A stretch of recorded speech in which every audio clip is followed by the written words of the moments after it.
Okay, welcome everybody. And John, thanks for joining me again. Welcome. Hey, Jeremy. So I know we it's are time to kick off because the fire alarm just went off. So I heard I that. I know it's heard that. 12 o'clock. Every day? Every day it does that? Oh, yeah. Yeah. All Welcome right. to Long Island. Yeah. All right. Well, it is 12 o'clock and let's jump in. So we are in our fifth installment of our AI series here. And we're talking about something pretty exciting today. We're talking about AI agents or agentic.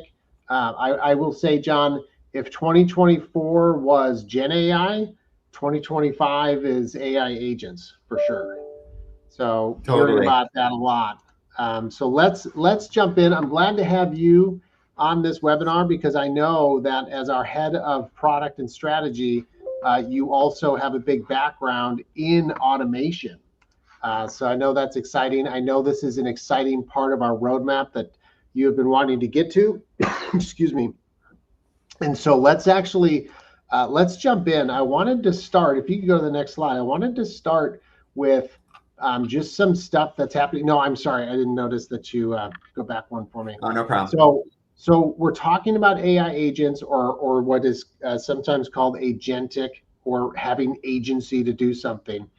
And the stats around this are really incredible, right? And we even see it ourselves, right, John? We see it within our own company and our people. We see it with customers we're talking to, prospects we're talking to. Sure, they love all the AI stuff, but they certainly want to know about tools that will help them do their job for them because we're all busy.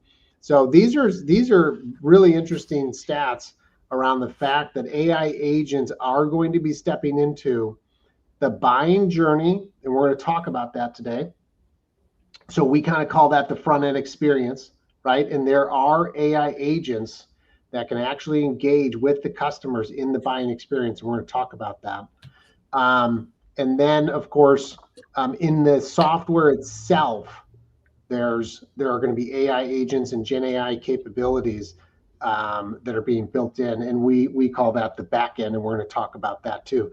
And then, so now let's go to the next stat. To me, this is amazing because this just talks about the level of trust that is happening in AI today. I mean, look at this survey that Gartner put out. It talks about the fact that do you believe AI agents are going to come in and not only give you some information, but actually act on it, which is, again, the kind of the root of agentic, right? Having the agency to go do something with that. And you'll see here that possible, likely, and very likely is 90%, over 90% of people believe that, yeah, I have no problem with AI agents stepping in and doing this stuff for me. That's amazing. So let's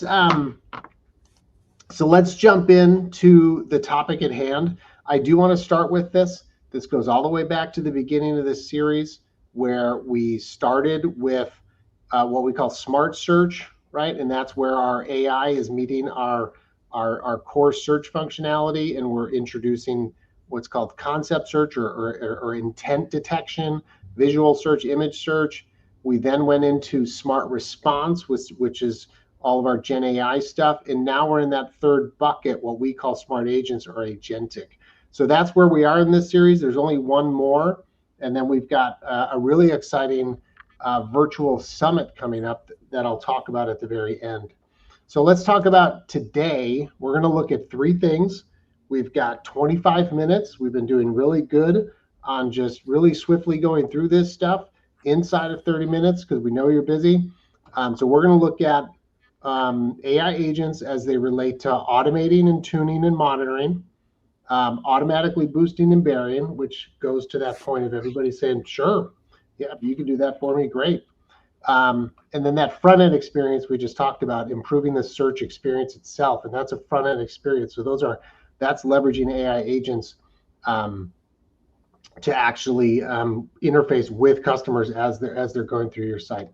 So as we jump in, John showed this to me, and to a lot of you, I know, this AI world is very similar to this, where it's like, so far it's all just been magic. So we are literally pulling back covers here, and we're gonna go pretty deep into exactly what's happening, and for that I'm pretty excited. So let's jump in, John, and let's talk about that first use case. Totally. And I do love this comic strip. It's funny in general, but it does go a little bit, Jeremy, back to what you were talking about, the progression of AI at HawkSearch. So the vector stuff at first with retrieval augmented generation, and then getting into the Gen AI. And sometimes people do just ask me, like, okay, I mean, haven't people been writing applications for a long time? So what's the deal with these agentic AI solutions? Because isn't it just logic? And in some ways, yes, it's still some code and logic that performs something. But what's so amazing, and a little bit of the fun with the miracle, is that that code, it understands a prompt. You can talk to it. You can give it instructions. And I don't mean instructions like if else and, writing out a programming language. You can give it an instruction with a prompt. And then also the output of it is still in English. Like it's writing the answer for you. And that gets a little bit to the Gen AI, as you were saying before. We were joking before, Jeremy, before the call, just to go back to this for a second. Gartner, because of course Gartner is doing some great research here, and we know Gartner has some great analysis and details here. But you had shared that since we're a customer of Gartner, that you get reports every once in a while when you're doing a search. And it says like, hey, we found some other, documents based on your keyword. And you could say like, oh, is that an agent? And the reason why it's not an agentic AI or an AI agent is often, and I'm not saying anything about Gartner, and I'm not saying, Jeremy, that this has happened to you, but I have definitely seen many times in those types of email communications, for example, it says something like in your email, hello, $ first name, comma, and then it goes into the rest of the response, which obviously it made a mistake. It didn't understand that, oh, your first name is Jeremy. Maybe it read is F name instead of first name, or name instead of F name, or what have you. But the difference in an agentic world from an AI perspective is there'd be a prompt that would say like, oh, okay, you're going to, telling the application, you're going to go through this list of queries this person did, and I want you to communicate in a very professional manner, or what have you. So it's not explicitly, hello, $ first name. It is going to respond based on the prompt that you gave there. And that hopefully is a little bit of a kernel of the way that these agents work. Yes, there's some logic involved, but it understands a prompt in the way it's going to communicate, and it understands how to communicate that conversationally. So when we talk about these agents, the first part, Jeremy, is, ooh, interesting. Are there a list of these that I can pick from? And that's what my team works on. We build these agents and make them available to customers. So when we talk about the AI workbench, it's essentially like, hey, you guys have some cool agents. This can save me time. This can improve automation. This can improve customer engagement. So you have a list of these agents to pick from. But once you have the agent, I know I said this already, but just to be absolutely clear, those agents understand a prompt. So you can give it instructions, you can explain how you want it to communicate, et cetera. And when that conversation comes back, I'm saying it's conversationally communicating here. Now, there is one other aspect that's super important. These agents also have agency. They can actually affect a change. And that was the analysis that Gartner did. So those first stats that you were looking at, it says that these people, X%, like almost 90%, Jeremy, believe that it's likely or very likely or what have you, that not only do these agents, do things kind of behind the scenes, but they make a change. They book the reservation. They change my calendar. They do those updates. And those changes, those activities are referred to as actions. So just big picture, you pick from a list of agents. Those agents can receive a prompt, which of course you are giving to it. Like, here's how I want you to communicate and things like that. But it can have an impact, and those actions are actually impact. In the HawkSearch world, it's typically change a boost and bury rule, change some merchandising settings, what have you. So it's the agent that's doing it, and it's doing it through an action. Yep. All right, and I just one point that the reason we're kind of breaking it down, this may seem really simple, like, yeah, this is how software works, but it speaks to the trust factor. We are seeing that our customers are rapidly adopting all of our AI tools, but they still test a lot, right? And to test a lot, you have to understand what's happening under the covers, right? So you have to Yeah, understand exactly like what is happening so that you can go test, because these changes you're making or you're asking an AI agent to go make, are affecting the search experience on your website. So a part of yeah. this experience is actually showing you exactly what's happening so that you have the trust and the knowledge, to go test this and know that it's working and know it's going to, create a better search experience. Totally. And even though we're all about automation, and in some cases, those updates, the agency, if you will, of the agent being able to change a merchandising rule or what have you, it's typically sitting behind a step, which means the merchandiser approved it. So it still saves your time because all the research, the activity, the analysis, et cetera, was done by the agent. It might say, "Are you okay?" before I make this change. And then the merchandiser is still kind of in control. This is a collaboration where the agent is helping you perform your task as opposed to automatically doing it. This, for example, is the perfect use case, and it's very common, and it's quite a popular agent within customers, and that is looking at a report. This is an actual report inside of HawkSearch, and it's called searches with poor results. So this is a very classic thing that a merchandiser is concerned about, that people are searching things on the site and it's coming back with poor results. And there's a couple of settings, how often would, someone may have just made a mistake that hardly ever happens again. So you have a couple of settings here and you say, this is when I worry. If the same word was searched multiple times and it doesn't get any results, like that's a problem. So what would the agent do? We'll let the agent run the report. So the agent looks at the report, looks at, are there any keywords with poor results? And then it says, okay, that is an issue. Let me look at the keyword and say, are there any synonyms that could improve these results? And they'll test them. Like, okay, I'm gonna search for this. Now I'm gonna search for this. That's the kind of analysis that a merchandiser would do regardless. Like, this is what a lot of people that are tweaking things and kind of optimizing, et cetera, you're kind of looking at results, making adjustments, then testing it again. The agent is going through that process. And as we were just talking about before, Jeremy, it could be, yeah, then the agent, finds a better or an additional synonym and inserts it into the account.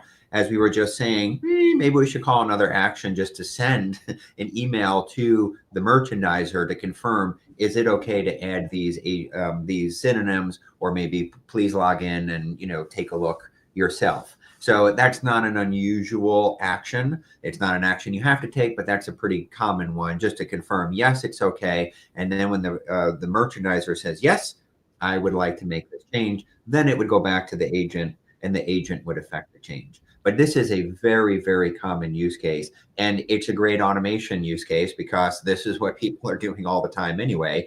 And if you can save the time of the research and everything else, that's a huge win. Yeah. Yeah. It may seem all like simple steps, but it's time, right? It's time. And the merchandiser could be going doing higher level things, than walking through all these steps. Yeah. And that use case and this one works in beautifully too when we talk about the AI aspect of the agent, because getting that synonym before, there wasn't like a possibility. I mean, maybe you could write some logic, but you didn't have that kind of capability before because this kind of logic wasn't connected to AI. Now it is. This one is even more so. So similar kind of approach. Okay, so that one was addressing those keywords with poor search results. What about just in general? I do get this request all the time. How do we know if all of the search results are relevant in general? Forget the poor search results. We could be getting results, but we don't know how relevant they are. Another perfect use case with the way AI looks, and we are going to go a little bit deeper here rather than just talk about it, kind of show what the steps would look like, because the first part would be, and this is where we get from the point of view we were saying before, Jeremy, which is this is what a merchandiser does. Probably has a list of keywords they're going to run that day. They put the keyword into the preview or to the site or wherever they may be testing it and just eyeball the results. Like, this is a very common use case. Yeah. But it's manual and it takes time. It's time consuming. But without the AI aspect of agents, as we've just been discussing, this would be tricky. But when you bring the LLM into it and the agentic AI strategy overall, now we have an advantage, because what we can do is say, look at the results. And this is all, I'm just visualizing something.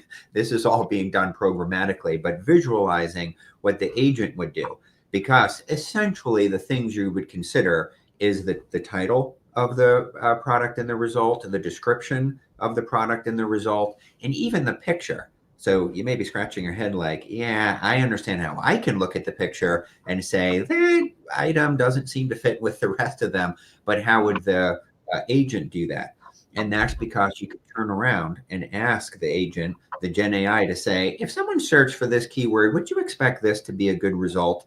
Looking at the title, looking at the description, but then also asking another model which understands the visual aspect. And this goes to some of our RAG stuff before, Jeremy, where you could make an image request searching for a picture. Well, the reverse also works. You could look at the picture and say, tell me what this picture is. It'll give the description, and then you feed it right back to the Gen AI and say, is this the picture you would expect when someone searches for this keyword? And you want to keep it pretty basic at first, like yes, not sure, or no, that's a poor result. And then you could analyze a bunch of other information here. And I'm not trying to give away all the secrets of the way we do these things, but you could imagine the way we look at the world is, the first result is the most relevant. And then, the score slightly descends as you're going down the list. So what the agent can do is go through all of the results and say, okay, I'm going to add up the title, the description, and the product based on what the keyword worth was. Ask the agent, are these good results, and give it an overall score. Now, once again, this most likely would go back to the merchandiser to say like, hey, we're not seeing the best results for this keyword, for example. Would you like to make these adjustments, a booster berry, similar to what we were saying before? So the process would still say the same, like we theoretically wouldn't adjust it automatically, but the outcome is going to be, you're going to have better and more relevant search results, and you just saved your team a bunch of time, because that's more or less what they're doing all the time as well. They're going through lists of popular keyword searches and seeing what the results are. Let the agent do that same thing. Yeah, again, a series of simple steps that a merchandiser, does every day. But if I had a list of 50 keywords I had to do this for today, right? I would rather deploy this and go do something else than go through this process, 50 times. So yeah, for sure. And we have some customers, they're really operating at scale. They have multiple sites, so you could have a small team managing a significant number of sites and activity. So let's just shift for a second. So those first two use cases were automation use cases. How do I save time, effort, process for merchandisers in the back end using HawkSearch? This example is on the front end, on the website itself, and it's powering our conversational search. And the reason why this becomes powerful is you still have the idea of understanding a prompt, because you could imagine in a conversational search experience, you have different tones or the way that you communicate. You could have different types of segments of users logged in. You might want to alter the way that the agent is communicating back and forth. But what is also important in the agent world on the front end, especially in conversational search, is that not all of the requests that would come in are going to be in HawkSearch. So we have scenarios where someone certainly would ask a product question. That's a very classic scenario. Hey, what kind of computer should I get for my kid? Like, that's a very classic type of conversational search. And of course, HawkSearch could definitely tell you with all the AI stuff, it understands the question, it would do a search, find the results using the vector search, and then through the conversational interface, either ask questions or start making suggestions. But if there's also information like, hey, I have a paper jam, on my printer, what should I do? That's not typically something that's stored in HawkSearch. That would be in a knowledge base, that would be in another system.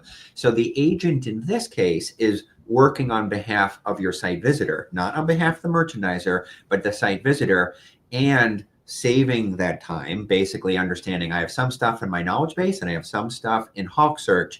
I'll get the request, the agent will get the request, since it understands prompts and it understands, the English part of the request coming into the conversational search, I know where to get the answer from. And whether it was in the knowledge base or the Hawk Search repository, I get the result and then I can converse. I can have a conversational response.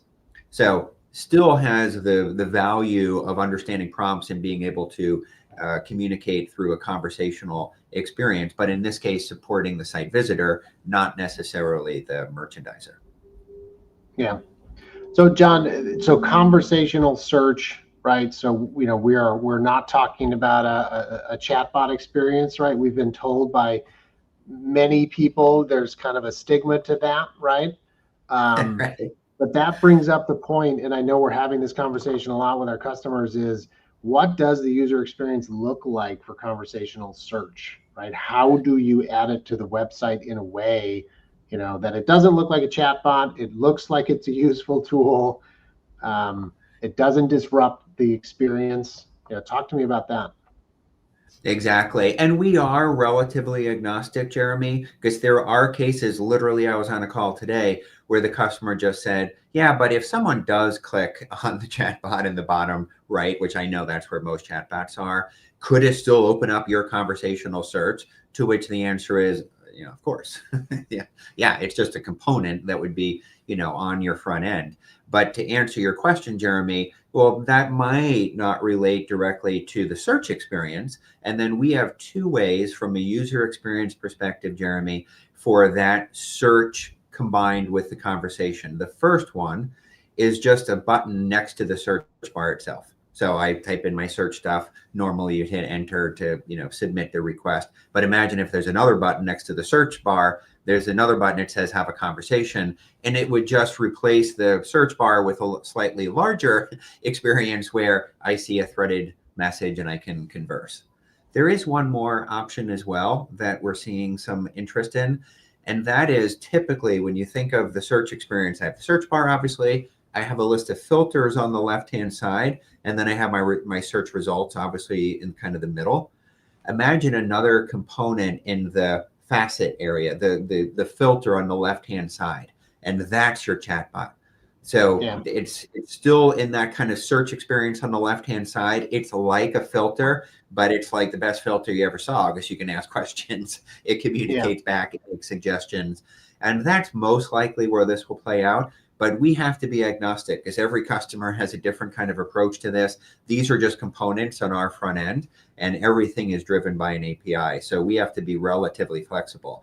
But I know that Gartner and you, Jeremy, have been talking a lot about, well, where does the chatbot end and the search bar begin, or the search bar end and the chatbot?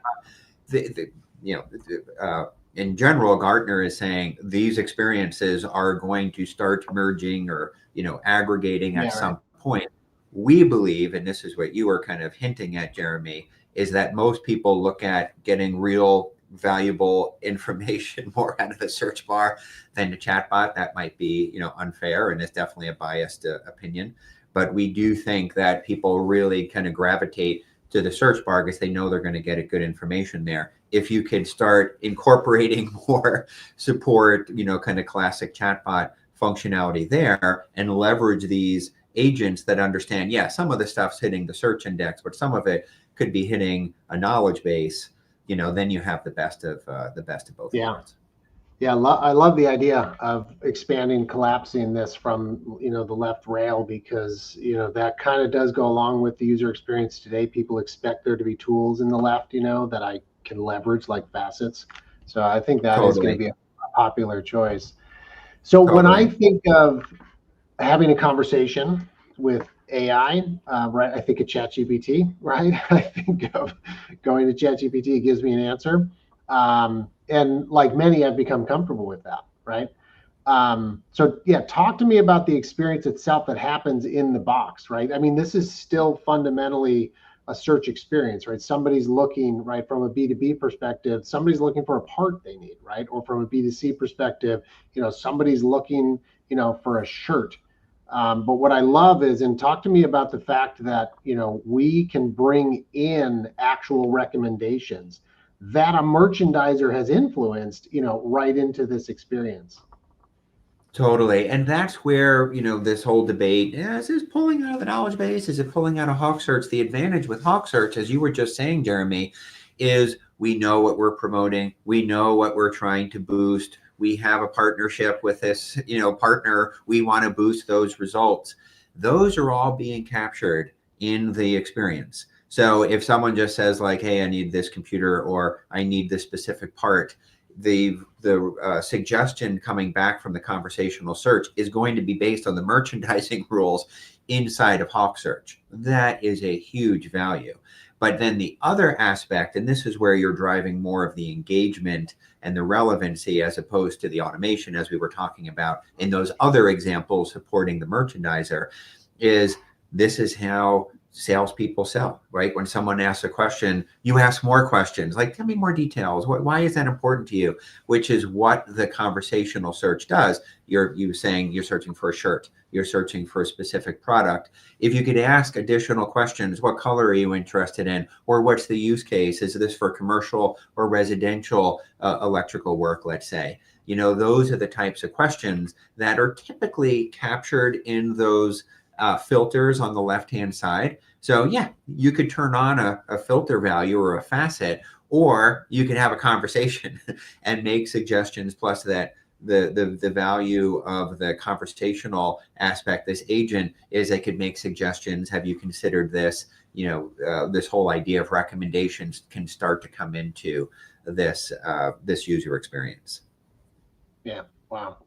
I mean, talk about all of this coming together, right? You're talking about introducing some pretty significant changes, to your website, right? You're talking about introducing, a conversational component, where, you don't actually know until you go test it yourself. I mean, what it's going to, what that experience is going to be like, and what kind of recommendations it's going to be doing. You've tested that stuff as a merchandiser a lot on your current website, but you haven't tested it from this user interface. So I know a lot of testing is happening, but what I love about this is, we chose 3 specific use cases to talk about here, and we started with the back end. All of this has to come together, right? Because you're introducing, such dynamic new search experiences on the front end. You're going to need that automation on the back end, to keep up, with what's happening. You're going to need that time back to introduce the new experience on the front end. You're going to need that automation on the back end. So I love these 3 different use cases we've talked about. So you can save the time on more of the quote unquote grunt work of your classic kind of merchandising activity and give that to an agent, while you do a more interesting analysis of the way that your site visitors perhaps are engaging with the conversational search, which is not something people were doing, yesterday because those features weren't in the search experience. So to your point, Jeremy, it's like, guess what? More data, more information, more insights are going to be coming from the front end. You're going to need to carve out the time to focus on that, understand it, digest it, and create strategies around it. So let the agents take care of some of the other kind of more day-to-day stuff, and then you can start focusing on this more creative and innovative AI and conversational search experiences. Yeah.